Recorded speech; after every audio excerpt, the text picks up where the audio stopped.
As a Liberty student leader, how can I start off-campus groups? Well, the first thing you need to know is that there is great benefits to having an off-campus group as opposed to an on-campus group, because having an off-campus group brings community to the community. You see, students are far more likely to join a community outside of the church building if they're not already part of the church community. Often coming to a church building can seem frightening, maybe even a little intimidating, but when you are able to do life together, centered on Christ, in areas of life that people are already gathering, what that does is it makes Christ more visible to the community that you're meeting in, whether it's at a Starbucks, a Chick-fil-A, or it can even create a more intimate setting such as a living room where students feel more at home, they feel welcomed by your hospitality. So remember this, bringing community to the community is the point of an off-campus group. Okay, so there's many different ways to do this. How can you fit this in your busy schedule? Number one, I would do this. You just need to pray. You need to bring it to the Lord and ask God, what would you have me do? Two, look at your busy schedule and find the areas of your week that maybe might not be as essential to have, but you might be able to clip if you need to fit a group in there. We need to make sure that our priorities are first aligned with God's priorities.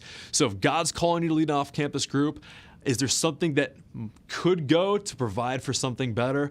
I would ask yourself that question. Another thing I would like you to realize or understand is that we need to look for the right kinds of students to start these groups off with.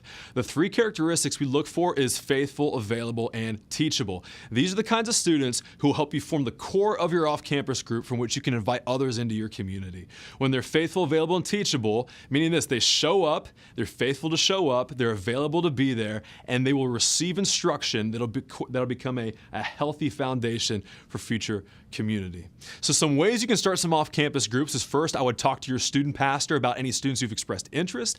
I would start with students that you already know. I would even invite students maybe that you meet in a Wednesday night environment that God seems to be working in, or a Sunday morning environment that God seems to be working in, into your group.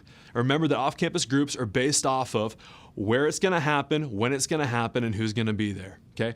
So make sure your schedules are cleared out. Make sure you've got faithful and available, teachable kids to start off with, and make sure that you have talked with your student pastor about who you can invite into this thing. Remember, this is ultimately going to come between you and God. Be sure that you're prayed up, and be sure that you're ready.